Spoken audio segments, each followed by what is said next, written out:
Hello नमस्कार, ये है काड़ू राम जी। ये आए हैं एमपी से, मध्य प्रदेश से। काफी सालों से परेशान थे, पायरिया की वजह से दांत इनके काफी हिल गए थे। मेरे दांतों में कम से कम 6 साल से समस्या थी। पायरिया हो गया था, इस कारण मैं जो है ढंग से खाना नहीं चबा पा रहा था और दांत जो है हिल रहे थे, इस कारण से मैं ढंग से बोल भी नहीं पा रहा था। और ये पेशे से अध्यापक हैं, लेकिन ये काफी सालों से परेशान थे। टीचर हूँ, स्टूडेंट को ढंग से जो है पढ़ा नहीं सकता हूँ, बात नहीं कर सकता हूँ, बच्चों के सामने हंस नहीं सकता हूँ। मेरे को काफ़ी समस्या है, इस वजह से मैं यहाँ ट्रीटमेंट लेने आया हूँ। जब मेरे पास आए थे तो इनके सारे दांत हिल रहे थे। कोई भी दांत ऐसा नहीं था जिसको हम बचा सकें। हमने कोशिश भी की कि शायद किसी दांत को हम बचा पाएं, बट इस तरह के कोई दांत हमें नहीं मिला।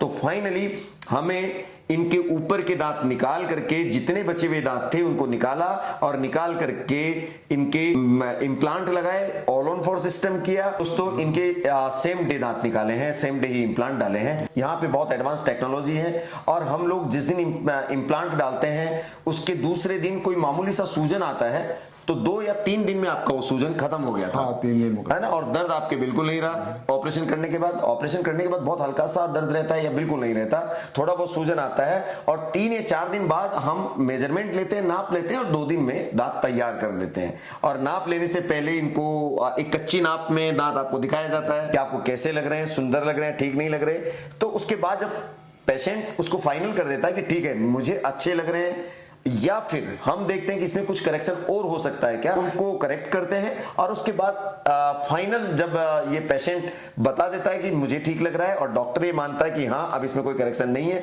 उसके बाद हम उसको फाइनल प्रोस्थेसिस बना करके देते हैं।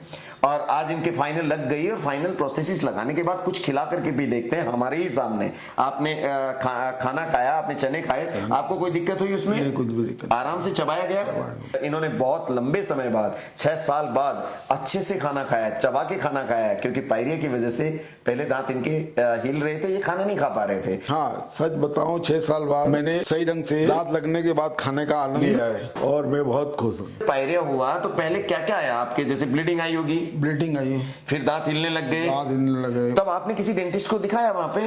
डेंटिस्ट को दिखाया पर देर हो चुकी थी उस समय भी। हाँ, उन्होंने कहा कि फायदे जो आपका 3rd स्टेज पे जा चुका है। क्योंकि पायरिया में दर्द नहीं होता, तो आप इग्नोर मारते रहते हैं। दोस्तों, ये भी एक बहुत जरूरी बात है, क्योंकि ब्लीडिंग आ रही है, दर्द हो नहीं रहा और आप उसको अवॉइड कर रहे हैं, इग्नोर मार रहे हैं कि ठीक है थोड़ा बहुत ब्लीडिंग आ रही है, दर्द तो हो नहीं रहा। इस वजह से वो बीमारी और आगे बढ़ती जाती है, क्योंकि दर्द की स्टेज बहुत लेटर स्थिति में आती है जब दांत हिलने लग जाता है। और चूंकि इन्होंने समय पर नहीं दिखाया, इस वजह से इनको इतनी परेशानियों का सामना करना पड़ा। और मैं हमेशा बोलता हूं कि दांतों की बीमारियों को अगर आप समय रहते दिखा देते हैं, समय रहते चेकअप करा लेते हैं, तो बहुत सारी बीमारियां हैं जो आगे बढ़ने से रोकी जा सकती है और आपके दांतों को बचाया जा सकता है। पायरिया के सिम्टम्स क्या होते हैं कि जैसे आपको हल्का हल्का खून आया होगा शुरू में, ब्लीडिंग आती है। ब्लीडिंग आने के बाद थोड़ी सी बदबू बढ़ना शुरू हो जाती है, बदबू आने लग जाती है मुंह से, और ब्रश करते वक्त ब्लीडिंग आती है। कई बार ऐसा होता है कि आप ब्रश नहीं कर रहे हैं और कुछ खाना खा रहे हैं तो भी हल्की हल्की ब्लीडिंग आने लग जाती है। फिर धीरे धीरे करके हड्डी गलने लग जाती है और हड्डी गलने के कारण दांत हिलने भी लग जाते हैं। मसूड़े ऊपर खिसक जाते हैं। मसूड़े मतलब नीचे खिसक जाते हैं और हड्डी जैसे जैसे मसूड़े नीचे खिसकते हैं हड्डी गलने लग जाती है। और दोस्तों, पायरिया में एक प्रॉब्लम और होती है जिसमें डेंटिस्ट को बाद में फेस करना पड़ता है, क्योंकि पायरिया में हड्डी गल जाती है और हड्डी इतनी कम रह जाती है कि कई बार तो इम्प्लांट डालना भी बहुत मुश्किल हो जाता है। आपको जब धीरे धीरे खाना खाने में दिक्कत तो आने लगी होगी? दिक्कत आने लगी। फिर क्या हुआ? ऐसे ही चबाते रहे, आधे टाइम दलिया खाते रहे, आधे टाइम जो है चावल चबाते रहे, और फिर उसके बाद एक एक करके दांत हाथ में आते रहे, हिलते गए और ऐसे गिरने लग गए दांत गिरने लग गए। उसके बाद फिर आपको कैसे यहाँ यूडेंट का, क्योंकि मध्य प्रदेश तो बहुत दूर है भाई और जयपुर यहाँ पर है, तो कैसे आपने सोचा कि आप यहीं आएंगे?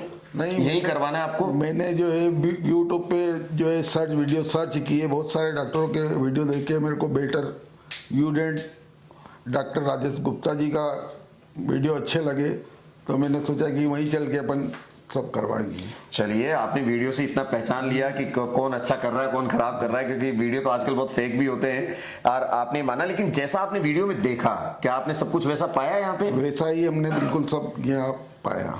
कहीं कोई इस तरह का कोई प्रॉब्लम आपको फेस करनी पड़ी हो यहाँ पे? नहीं। ऑपरेशन में किसी तरह का दर्द हुआ हो? नहीं, कुछ कोई समस्या नहीं आई। हाँ, तो अगर आपको कभी ऐसा लगे कि आपके मुंह से खून आ रहा है, मसूड़ों से ब्लीडिंग आ रही है, खाने के टाइम में ब्लड के स्पॉट्स आपको दिखाई देते हैं, या आपके मुंह में बदबू आ रही है, या आपका दांत थोड़ा थोड़ा हिल रहा है, या मसूड़े नीचे खिसकते जा रहे हैं, तो ऐसी स्थिति में आप समझ जाइए कि पायरिया के प्रारंभिक लक्षण है और आप तुरंत अपने नियर बाई डेंटिस्ट को दिखाइए ताकि आपके दांत आगे ज्यादा खराब होने से बचाए जा सके और आपको इनकी तरह नकली दांत लगाने की संभावना कम हो जाए, ना के बराबर रह जाए और आप अपने ओरिजिनल दांत आपको हमेशा साथ दें।